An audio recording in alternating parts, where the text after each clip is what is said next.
Last video में हमने सीखा था व्हाट इज इकोनॉमिक्स, और इकोनॉमिक किस पर डिपेंड करता है? स्कैर्सिटी पर।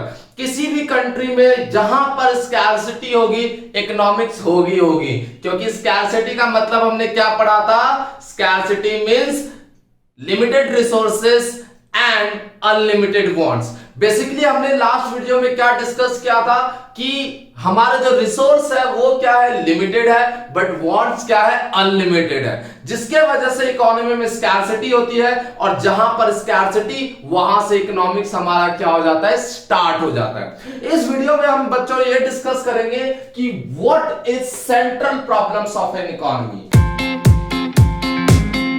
तो आज हम डिस्कस करने वाले हैं दोस्तों कि सेंट्रल प्रॉब्लम क्या होता है। बेसिकली जैसे कि हमने लास्ट वीडियो में पढ़ा था कि हमारे पास जो रिसोर्स है वो क्या है? लिमिटेड है। रिसोर्स क्या है? रिसोर्सेस जो है, resources are limited, resources are limited, but human wants are unlimited, human wants are unlimited. अब पंगा ये है, अगर मेरी इनकम 10,000 है तो मैं कपड़े पे खर्च करूं, या मैं खाने पे खर्च करूं, या मैं एजुकेशन पे खर्च करूं, या मैं हेल्थ पे खर्च करूं, मतलब इस लिमिटेड रिसोर्स से मैं किस किस चीजों पे खर्च करूं, इसी को बोला जाता है problem of choice.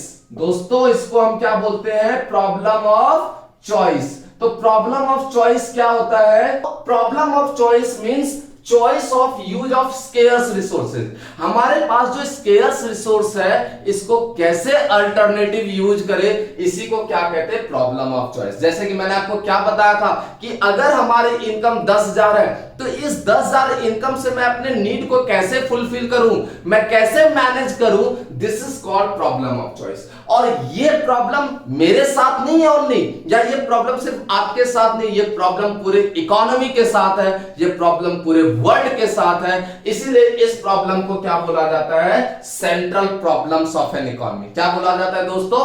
Central problems of an economy. और ये जो सेंट्रल प्रॉब्लम्स है ये बेसिकली 3 तरीके का होता है। फर्स्ट प्रॉब्लम है आपका व्हाट टू प्रोड्यूस और इन व्हाट क्वांटिटीज। ठीक है, जैसे कि फॉर एग्जांपल मैंने आपको बताया था कि हमारे इकोनॉमी में मिलियन टाइप्स ऑफ गुड्स है। आप अपने आसपास देख लीजिए, आपको 100 तरीके के गुड्स मिलेगा। घर है, घर किससे बना है? ईंट से बना है, सीमेंट से बना है, रेत से बना है। उसके बाद इक्विपमेंट है, बेड है, अलमीरा है, फर्नीचर है, टीवी है, रेफ्रिजरेटर है, आपका मतलब बहुत सारे गुड्स है। और इन गुड्स को एक साथ प्रोड्यूस करना पॉसिबल नहीं है। क्यों नहीं है? क्योंकि हमारे पास रिसोर्स जो है वो क्या है? लिमिटेड है। और इस लिमिटेड रिसोर्स से अगर आप सोचे कि इन सारे गुड्स को एक साथ प्रोड्यूस करे, पॉसिबल नहीं है। तो पंगा यही आता है ना दोस्तों कि क्या प्रोड्यूस करे, कितना प्रोड्यूस करे। मैं आपको एक एग्जांपल से समझाता हूं। सपोज हमारे पास इतना लैंड है, ठीक है, लैंड इतना है, और इस लैंड में ये हमारे पास इतना जमीन है, और इस जमीन में मुझे क्या करना है? फूड का प्रोडक्शन करना है और कपड़े का प्रोडक्शन करना है। फूड या कपड़ा, ठीक है। अगर मैं फूड का प्रोडक्शन करता हूं तो कपड़े का प्रोडक्शन नहीं कर पाऊंगा, और अगर मैं कपड़े का प्रोडक्शन करता हूं तो फूड का प्रोडक्शन नहीं कर पाऊंगा। बट क्वेश्चन इज दैट कि what should be produce, food और क्लॉथ। तो the guiding principal is that कि इकोनॉमी में जिसकी ज्यादा नीड होगी, जो इंपॉर्टेंट होगा, हम उसको प्रोड्यूस करेंगे। अगर हमें लगता है कि फूड की ज्यादा जरूरत है तो फूड का प्रोडक्शन करेंगे, हमें लगता है कि क्लॉथ्स की ज्यादा जरूरत है तो क्लॉथ का प्रोडक्शन करेंगे। अगर हमें ऐसा भी हो सकता है भाई दोनों की ज्यादा जरूरत है तो दोनों का आउटपुट मिक्स भी कर सकते हैं। मैं क्या करूंगा? आधा फूड में कर दूंगा, आधा क्लॉथ्स में। या मैं क्या कर सकता हूं भाई, फूड में मैं 1/4 कर रहा हूं, 3/4 क्लॉथ्स में। मतलब आप देख रहे हैं कि अगर क्लॉथ को बढ़ाना है तो फूड को घटाना पड़ेगा। क्यों घटाना पड़ेगा? क्योंकि रिसोर्स लिमिटेड है। तो बेसिकली ये फर्स्ट प्रॉब्लम है व्हाट टू प्रोड्यूस, क्या प्रोड्यूस करें, फूड को या क्लॉथ्स को, एंड इन व्हाट क्वांटिटीज, कितना प्रोड्यूस करें। मैं दोबारा बता रहा हूं दोस्तों, गाइडिंग प्रिंसिपल ये है कि हम ऐसे आउटपुट को प्रोड्यूस करें जो इकोनॉमी में क्या है, ज्यादा नीड है। या अगर मैं मैक्रो लेवल की बात करूं, पूरे होल इकोनॉमी की बात करूं, तो हम इस तरह अपने रिसोर्स को यूज करें जिससे जो है ज्यादा से ज्यादा क्या हो सके, प्रोडक्शन हो सके, हम उसको यूज करेंगे। एक समस्या खत्म हो गई दोस्तों, तो दूसरी समस्या आती है how to produce. How to produce, कैसे प्रोड्यूस करें। दूसरी समस्या हमारे पास आती है हाउ टू प्रोड्यूस। इस हाउ टू प्रोड्यूस की बात करें तो इसका रिलेशन किससे है, इसका रिलेशन है choice of technique, choice of technique of production. ठीक है दोस्तों, इसका रिलेशन है choice of technique of production, कि हम किस टेक्निक का यूज करेंगे। We have two type of technique to produce. First आपका है लेबर इंटेंसिव टेक्निक। फर्स्ट क्या है, लेबर इंटेंसिव टेक्निक है। लेबर इंटेंसिव टेक्निक की बात करें तो यहां पर more labour and less capital are used, less capital are used. ठीक है, तो फर्स्ट टेक्नोलॉजी है दोस्तों कि यहां पर लेबर इंटेंसिव टेक्निक का यूज करें। लेबर इंटेंसिव टेक्निक में हमें मोर लेबर और लेस कैपिटल का यूज करना होता है। If you talking about the capital intensive technique, तो कैपिटल इंटेंसिव टेक्निक का मतलब होता है कि हम ज्यादा से ज्यादा क्या करें, कैपिटल का यूज करें, और कम से कम हम किसका यूज करें, लेबर का यूज करें।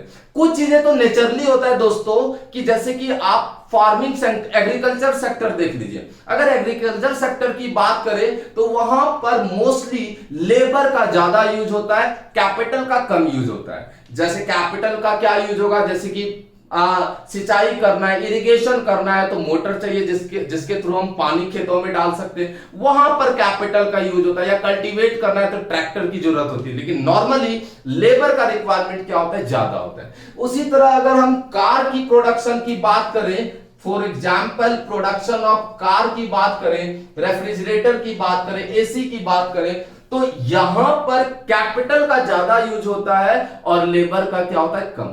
तो क्वेश्चन ये है कि हम यूज किसका करें, लेबर इंटेंसिव टेक्निक का यूज करें या कैपिटल इंटेंसिव टेक्निक का यूज करें। तो गाइडिंग प्रिंसिपल ये है कि जहां पर कॉस्ट आपका कम होगा, सबसे कम कॉस्ट आएगा, उस टेक्निक का हम ज्यादा यूज करेंगे। कम से कम कॉस्ट में ज्यादा से ज्यादा आउटपुट को क्या करना दोस्तों, प्रोड्यूस करना। अगर हम माइक्रो लेवल की बात करते हैं, तो अगर मैक्रो लेवल की बात करें, एज ए होल इकोनॉमी की बात करें, तो दोस्तों हम ऐसे टेक्निक का यूज करेंगे जहां पर रिसोर्स का यूज कम से कम हो और प्रोडक्शन ज्यादा से ज्यादा हो। ऐसे टेक्निक का यूज करना है कि रिसोर्स कम से कम हो और प्रोडक्शन क्या हो, ज्यादा से ज्यादा हो। तो ये है आपका हाउ टू प्रोड्यूस। तो हमने क्या सीखा, हाउ टू प्रोड्यूस का मतलब सिलेक्शन ऑफ टेक्निक है कि which technique should be adopted, labour intensive technique या कैपिटल इंटेंसिव टेक्निक। ओके दोस्तों, थर्ड है आपका, चलो पहली समस्या से हम निकलते हैं भाई, किसके what to produce in what quantities. हमने यहां पे सीखा कि फूड का प्रोडक्शन करना है या क्लॉथ्स का। दूसरे में हमने चलो ये डिसाइड कर लिया भाई फूड का करना है तो कैसे करना है, एलआईटी यूज करना है या सीआईटी यूज करना है, ये भी हमने डिसाइड कर लिया चलो भाई एलआईटी यूज करना है। तो थर्ड है for whom to produce, for whom to produce, किसके लिए प्रोड्यूस करें। क्वेश्चन इज दैट कि किसके लिए प्रोड्यूस करें। इसका रिलेशन है दोस्तों डिस्ट्रीब्यूशन ऑफ इनकम से। इसका रिलेशन किससे है, डिस्ट्रीब्यूशन ऑफ इनकम से। इसका रिलेशन है दोस्तों डिस्ट्रीब्यूशन ऑफ इनकम से। हमारे भाई बंधु बहुत सारे लोग काम करते हैं, कोई मैनेजर है, कोई आईएएस है, कोई पुलिस में है, कोई जो है नॉर्मल कंपनी में जॉब करता है, कोई मार्केट में जो है चाउमीन बेचते हैं, कोई जो है छोले भटूरे बेचते हैं, कोई पढ़ाते हैं, मतलब सबका अलग अलग काम है, सब लोग मेहनत करके कमा रहे हैं, लेकिन किसी की इनकम काफी ज्यादा है तो किसी की इनकम कम है। तो क्वेश्चन ये है कि मैं गुड्स किसके लिए प्रोड्यूस करूं, उस ज्यादा वाले इनकम के लिए प्रोड्यूस करूं या कम वाले इनकम के लिए प्रोड्यूस करूं, या मैं जो गुड्स प्रोड्यूस कर रहा हूं क्या सभी लोग अफोर्ड कर पाएंगे, क्या सबके पास उतनी परचेजिंग पावर है। परचेजिंग पावर जो है वो डिपेंड करता है इनकम पर। जैसे मेरी इनकम 10,000 है तो मेरी परचेजिंग पावर कम है, किसी की इनकम 1 लाख है तो उसकी परचेजिंग पावर क्या है, ज्यादा है। तो आपका जो डिमांड है वो किस पे डिपेंड करता है, परचेजिंग पावर पे। जैसे मेरी परचेजिंग पावर वैसा मैं क्या करूंगा, डिमांड करूंगा। बट क्वेश्चन इज दैट कि एज ए प्रोड्यूसर मैं किस पर्सन के लिए प्रोड्यूस करूं। मैं रिच पर्सन के, अगर डिस्ट्रीब्यूशन ऑफ इनकम की बात करें तो बेसिकली 3 कैटेगरी के लोग हैं हमारे इकोनॉमी में दोस्तों। एक द रिच है, दूसरा द पुअर है, और तीसरा द मिडिल पर्सन है। तो मैं मिडिल पर्सन की बात करूं या मैं मिडिल पर्सन के लिए प्रोड्यूस करूं, या मैं पुअर पर्सन के लिए प्रोड्यूस करूं, या मैं रिच पर्सन के लिए प्रोड्यूस करूं। ऑब्वियसली जब मैं कार का प्रोडक्शन करूंगा तो रिच पर्सन ही उसको खरीदेंगे। मिडिल खरीद सकते हैं बिल्कुल, लेकिन पुअर नहीं खरीद सकते। बाजरे की प्रोडक्शन करूं तो पुअर पर्सन खरीदेंगे, टोन मिल की प्रोडक्शन करूं पुअर पर्सन खरीदेंगे, लेकिन नॉर्मल फैन, कूलर, आपका रेफ्रिजरेटर एक्सेट्रा, ये सब कौन खरीदेगा, मिडिल पर्सन।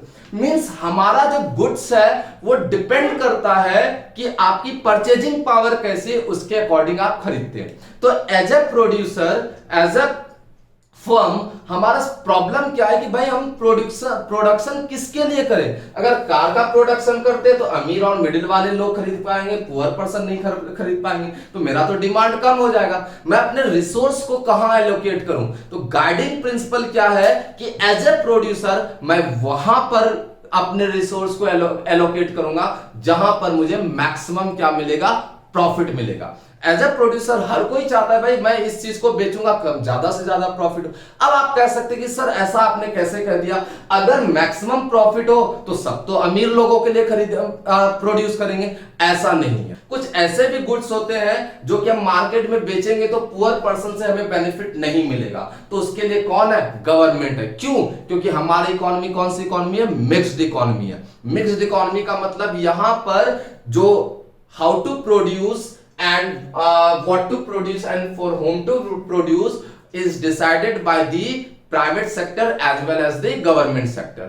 तो पुअर पर्सन के लिए कौन है, गवर्नमेंट है। गवर्नमेंट क्या करती है, उनको फ्री एजुकेशनल सर्विस देती है, फ्री हेल्थ सर्विसेज देती है, लो कॉस्ट पे उनको फूड प्रोवाइड करती है। तो मेरा कहने का मतलब यह है कि थर्ड प्रॉब्लम है फॉर होम टू प्रोड्यूस।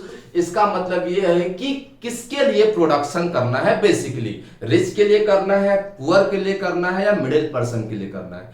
तो ठीक है, तो ये 3 तरह की समस्याएं हैं दोस्तों, और इसी 3 तरह की समस्याओं को हम क्या बोलते हैं, central problems of an economy. I hope ये वीडियो आपको समझ में आया होगा। अगर समझ आया प्लीज प्लीज प्लीज लाइक का बटन दबाइए और प्लीज सब्सक्राइब कीजिए, शेयर कीजिए।